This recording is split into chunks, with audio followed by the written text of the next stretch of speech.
Hey y'all, it's your girl Millie Chan. Let's get into part one of the Real Housewives of Beverly Hills reunion. Let's get into it. So they start out by talking about Dorit and her cigarette gate, right?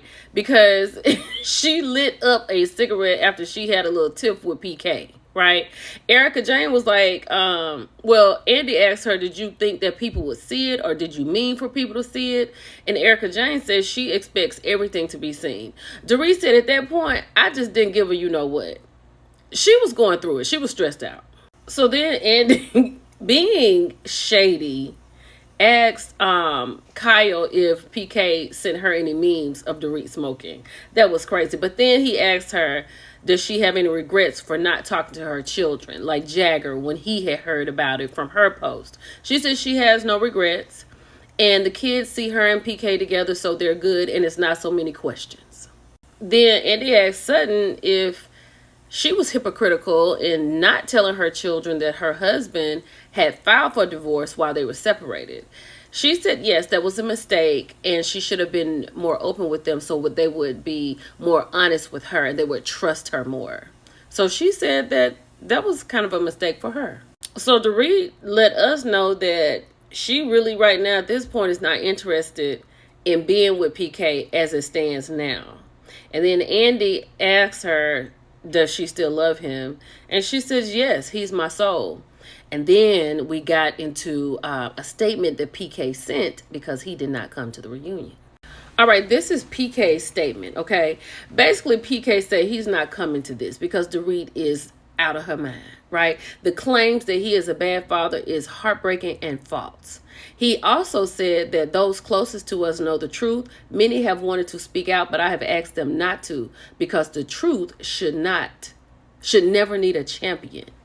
And he said the Dorit I married would never have allowed this, much less caused it. That woman embodied kindness, integrity, and grace. I can only hope that this version of Dorit finds her way back to the person she once was. PK is pissed. Dorit said that PK could have been there, right? Andy asked, do you think that maybe the glitz and glam, the dressing up, that's part of her shtick? Could that have been some of it?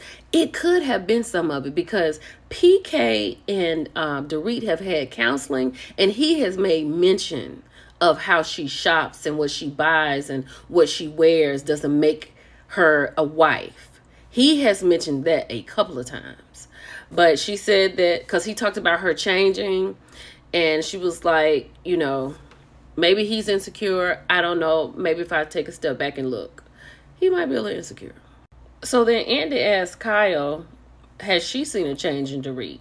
Kyle said yes. She was a little more aggressive, angrier. She was like, maybe it's circumstantial, but she definitely has seen a change in Dorit. So then Andy talked about how Dorit had confided into Kyle about what was going on with her and PK. And then Kyle saying that maybe she's saying all this to manipulate her story because she's never seen PK like this. And people were comparing it to DV situations. And of course, Dorit had a problem with that. Child. She was very upset with Kyle. She was like, you should know me more than you know him because it's just memes and jokes, right? And Kyle was like, well, it just seemed like,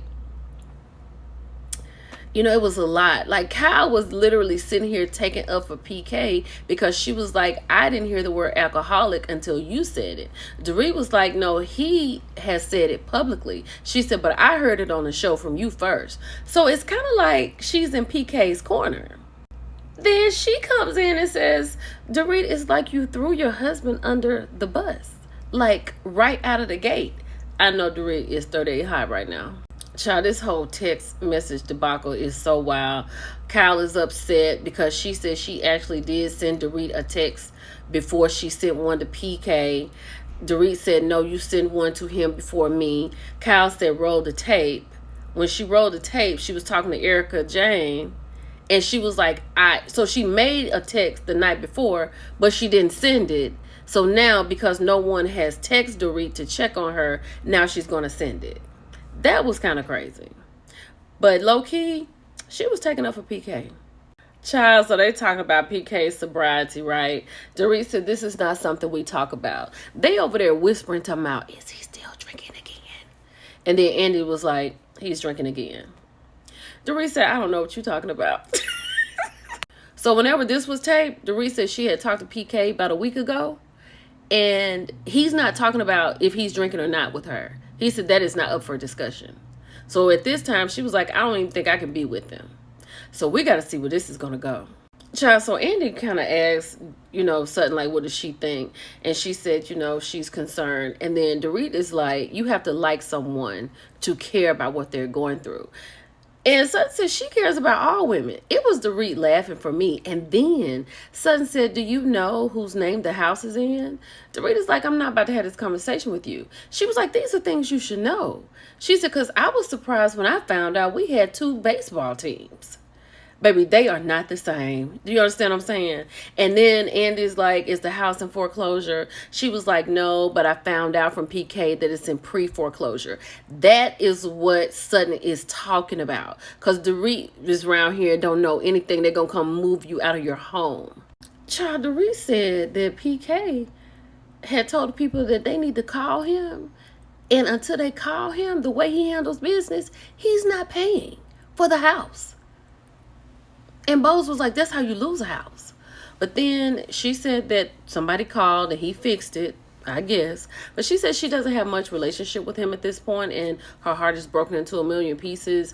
And he's not really seeing the kids until Saturdays, maybe Saturday night if he's in town. That's crazy. So Andy said Bose seems like a woman who is prepared. And he asked her, had she watched the show before? She said yes. And she thought maybe that the feelings, the emotions, the antics were like, played up for the camera. She said, but when you get on the show, it's all real. And they spend so much time together, you get involved in people's lives. And Bose did good her first season. I was very impressed with her. So she talked about losing her house, and after the news and all that goes away, she's just standing in ashes and fighting with insurance companies and things like that. So she is thinking about, does she even want to rebuild? And then he asked about Keely, and she said she got mixed opinions about her relationship, and she is saving her eggs. And she was like, how dare people poo-poo on what she wants to do? She had a really bad pregnancy before, and if she can do whatever it is she needs to do, like, why not be happy for her? And I'm happy for her for whatever it is that she wants. So Bose said that she had gone to Garcelle to get the tea on the ladies. And Garcelle said, nope, you form your own opinion.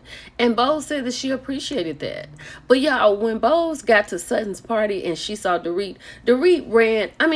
Bose didn't have a chance to talk to anybody else really. Because Dorit was like, hello, my name is Dorit.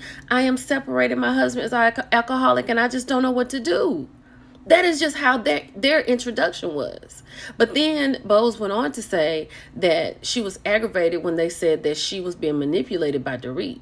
And she was like, do you think that her influence could influence me not to like you? That means you don't think that much of yourself. I'm paraphrasing. But she shut it down with that. Child, so they get into Kyle not showing her life. I will give you this. If you've never watched this show, Kyle Richards gives her life. She has given it for a very long time. Now, what Garcelle wants is to give her life about Morgan, who was on last year, meaning that Kyle might have some girl-on-girl action. But Kyle is not ready to talk about that. But then Sutton continues to let Garcelle down. Even in this moment, when Garcelle asked her, tell Kyle what you said, and she told her something else. And then she said, nope, you didn't say that. You said that what Kyle did was a chess move. Kyle is pissed. She's still not having your back, Garcelle. But then Kyle thought that when they had gone to Chuck E. Cheese and Garcelle said, be what you want. If you want to like girls, she said that she was doing that to be mean. Garcelle was not. She was doing that matter-of-factly, and they laughed. She just wants something to be mad at her about. I don't know why. I'm going to have to ride with my girl Garcelle behind that robbery. It's something a little fishy about that. I'm going to have to go with Garcelle. So then they break for lunch, and she goes to the room, and she was like, I didn't realize I was going to be in the hot seat. And then when Garcelle is in the room, Sutton comes in to check on her, right? And she was like, F Erica. She said, I'm not interesting because I work, because I'm self-made. I don't have a rich husband. I wasn't born with a silver spoon in my mouth. Neither was Erica. She was like a waitress in a Denny's, right? Until she got discovered by Tom. And then she said, F her. I can't wait for next week.